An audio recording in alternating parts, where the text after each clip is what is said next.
Shalom saudara-saudara yang dikasihi oleh Tuhan. Ketika kita mengenal akan Tuhan adalah Tuhan yang berdaulat atas segala sesuatu, kita boleh menjalankan kehidupan kita dengan tenang. Karena ada Tuhan yang mengatasi segala sesuatu dan tidak ada segala sesuatu terjadi tanpa seizin Tuhan. Salam jumpa dalam program Tuhan adalah Gembalaku. Saudara, bagaimana kita dapat menyaksikan atau mengenali kedaulatan Tuhan atas dunia ini? Mungkin ada hal-hal yang dapat kita mengerti sebagai kedaulatan Tuhan atas dunia ini di dalam peristiwa-peristiwa yang terjadi di tengah-tengah dunia ini, yang kita tidak dapat prediksi atau kita tidak dapat duga. Seperti saudara ya, ada kekuasaan kerajaan tertentu atau negara tertentu dengan hegemoni yang sangat kuat. Tapi satu kali kekuasaan itu runtuh, maka kita boleh mengatakan ada kedaulatan Tuhan di dalamnya. Namun saudara, sesungguhnya kedaulatan Tuhan itu sangat dinyatakan di dalam Yesus Kristus. Saudara, Tuhan berdaulat atas sejarah itu nyata di dalam Yesus Kristus ketika Dia datang pertama kali 2000 tahun yang lalu. Tuhan berdaulat atas segala kuasa di muka bumi, termasuk atas kuasa setan, juga kita dapatkan di dalam Yesus Kristus. Dan kita mendapatkan juga Tuhan berdaulat menjalankan rencananya. Itu nyata di dalam Yesus Kristus. Sehingga saudara, ketika kita mengenal Yesus Kristus, di situ kita mengenal kedaulatan Tuhan atas segala sesuatu. Dan di situ saudara, kita bisa menaruh iman kita kepada Tuhan dengan sepenuhnya. Mari kita membaca firman Tuhan dari Lukas pasal 18 ayat 31 sampai dengan 34. Yesus memanggil ke-12 muridnya, lalu berkata kepada mereka, "Sekarang kita pergi ke Yerusalem, dan segala sesuatu yang ditulis oleh para nabi mengenai Anak Manusia akan digenapi. Sebab Ia akan diserahkan kepada bangsa-bangsa yang tidak mengenal Allah, diolok-olokkan, dihina, dan diludahi. Dan mereka menyesah dan membunuh Dia, dan pada hari ketiga Ia akan bangkit. Akan tetapi mereka sama sekali tidak mengerti semuanya itu. Arti perkataan itu tersembunyi bagi mereka, dan mereka tidak tahu apa yang dimaksudkan." Saudara yang dikasihi oleh Tuhan, bagian firman Tuhan yang kita baca hari ini merupakan pemberitahuan tentang penderitaan Tuhan Yesus yang ketiga kali oleh Tuhan Yesus sendiri kepada murid-muridnya, yaitu bicara tentang misi penebusan di atas kayu salib. Saudara, apa yang Yesus katakan ini meskipun sudah ketiga kali, tetapi murid-murid tetap tidak mengerti dan tidak tahu apa yang Tuhan Yesus maksudkan. Saudara, hal ini wajar, sebab di dalam seluruh sejarah dunia ini, saudara, tidak ada tokoh yang begitu kuat dan populer dan menyerahkan dirinya dan mati. Karena dia masih kuat. Namun saudara-saudara, ada tokoh memang yang telah kehilangan kuasa, kehilangan kendali, bahkan kehilangan pengikut. Maka dia punya kemungkinan dia terpaksa menyerahkan diri dan mati. Dan juga ada kemungkinan orang seperti ini melarikan diri dan minta suaka dari negara lain. Namun Tuhan Yesus, Dia adalah seorang yang sangat kuat, sangat powerful, dan sangat populer, dan mengikut begitu banyak. Namun pada saat-saat seperti itu Tuhan berbicara bahwa dia akan mati. Tentu saudara, hal ini sulit dipahami. Saudara, apakah pesan firman Tuhan dari bagian firman Tuhan yang kita baca hari ini? Yang pertama, penggenapan firman Tuhan itu pasti terjadi di dalam waktu yang Tuhan tetapkan. Bukan tergantung kepada manusia. Saudara, hal ini kita bisa tahu dengan bagaimana Tuhan menggenapi firman Tuhan terkait dengan anak manusia, yaitu terkait dengan Mesias, yaitu terkait dengan Yesus Kristus. Saudara, itulah yang Tuhan Yesus katakan. Dia katakan begini, saudara, sekarang kita pergi ke Yerusalem. Dan segala sesuatu yang ditulis oleh para nabi mengenai anak manusia akan digenapi. Saudara-saudara, di sini kita mendapatkan ada nubuatan para nabi di dalam perjanjian lama yang ditulis sekian ratus tahun lamanya. Bahkan ribuan tahun lamanya. Di sini juga dituliskan, dikatakan akan digenapi. Dan kita tahu Yesus sekarang sedang menuju ke Yerusalem. Dan Yesus, dia akan naik ke atas Yerusalem.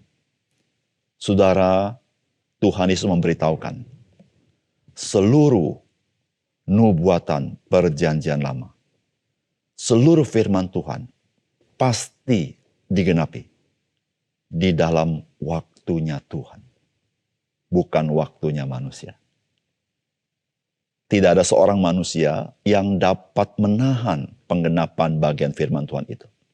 Tidak ada seorang manusia yang bisa interupsi terhadap penggenapan daripada firman Allah itu. Sehingga kita bisa berkata bahwa setiap firman yang keluar dari mulut Allah itu tidak kembali dengan sia-sia. Karena firman itu akan melaksanakan tugas yang diemban oleh firman Tuhan itu. Saudara yang kasih dalam Tuhan, dari misi Yesus Kristus kita melihat bagaimana Tuhan yang berdaulat, di mana Dia dengan kedaulatannya, Dia menggenapi setiap firman secara detail di dalam waktunya, di dalam sejarah manusia, dan tidak ada seorang manusia yang dapat menahannya. Disitulah saudara-saudara yang kasih dalam Tuhan, kita boleh bersandar kepada firman Allah. Karena firman Allah itu adalah perkataan Tuhan.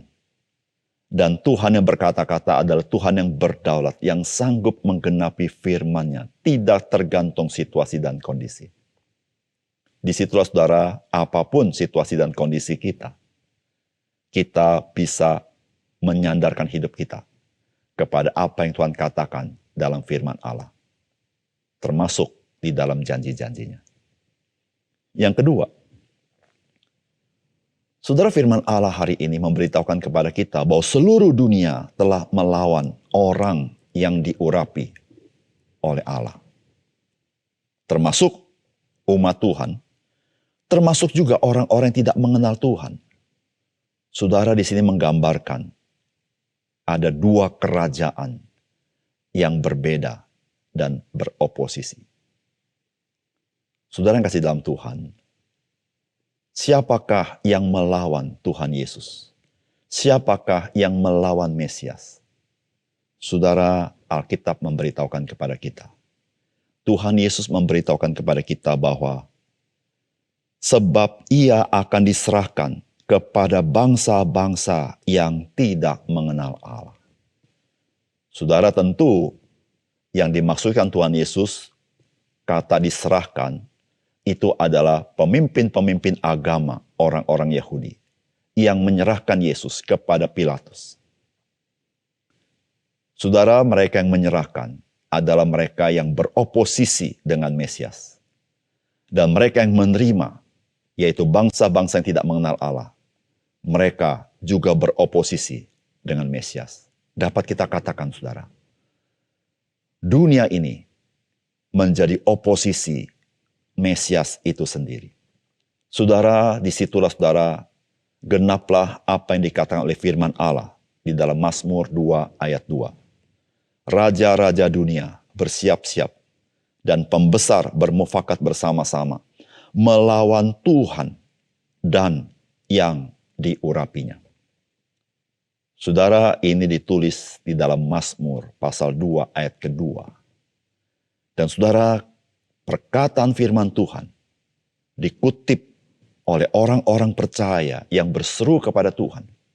Di dalam mereka mendengar bagaimana ancaman diberikan kepada orang-orang percaya di dalam Kisah Rasul pasal 4. Dikatakan demikian.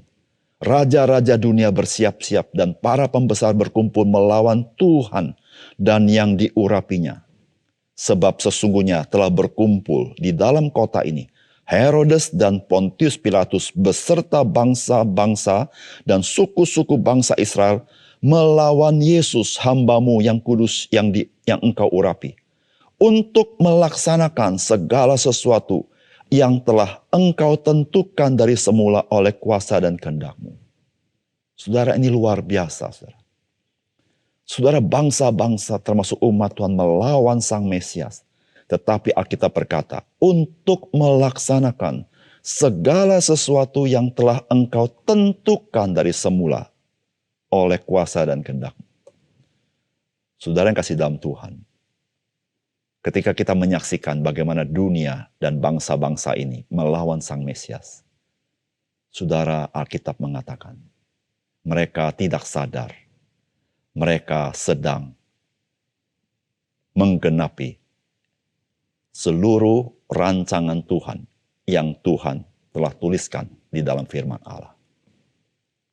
Saudara yang kasih dalam Tuhan, ketika dunia beroposisi dengan Tuhan Yesus, maka kita mengingat apa yang Tuhan Yesus katakan. Bahwa dia berkata, aku datang untuk hari ini. Sesungguhnya aku bisa memanggil bala tentara sorga. Karena Yesus bukan dari kerajaan dunia ini, tetapi dia dari kerajaan Allah itu sendiri. Saudara yang kasih dalam Tuhan, Yesus Kristus, dia berbeda dengan kuasa-kuasa di dunia ini. Dia adalah raja di atas segala raja. Dan dia memiliki kerajaan yang kekal. Kerajaan Allah itu, yang tidak berubah. Saudara yang kasih dalam Tuhan, apapun yang terjadi pergolakan di dalam dunia ini, saudara, perlawanan apapun yang dunia berikan kepada Mesias, saudara, Alkitab memberitahukan, tidak ada satu kuasa yang dapat meruntuhkan, menggagalkan kuasa daripada Tuhan kita Yesus Kristus. Karena dia raja di atas segala raja. Oleh karena itu, saudara, apa yang kita takuti, apa yang kita khawatirkan,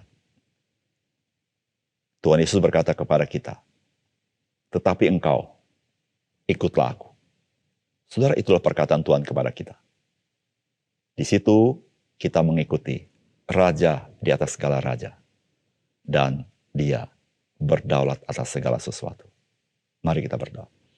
Bapa surga, terima kasih untuk kebenaran firman Tuhan. Karena ketika kami membaca firman Tuhan, kami membaca Injil, kami membaca perkataan Tuhan Yesus, kami sadar ya Tuhan. Tuhan sedang menyatakan siapakah engkau dan siapakah dunia ini. Engkau adalah Allah yang berdaulat dan seluruh firman Tuhan adalah kebenaran. Dan engkau pasti menggenapinya di dalam waktumu. Apapun situasi dan kondisinya. Meskipun dunia ini melawan engkau. Tetapi ya Tuhan, dunia tidak pernah bisa mengalahkan raja di atas segala raja. Dunia tidak pernah bisa menggagalkan rencana Tuhan. Bahkan dunia sendiri harus masuk di dalam rencanamu ya Tuhan. Tuhan, terima kasih untuk firman Tuhan, ajar kami bersyukur dan hidup di dalam rencana Tuhan. Di dalam nama Tuhan Yesus kami berdoa. Amin.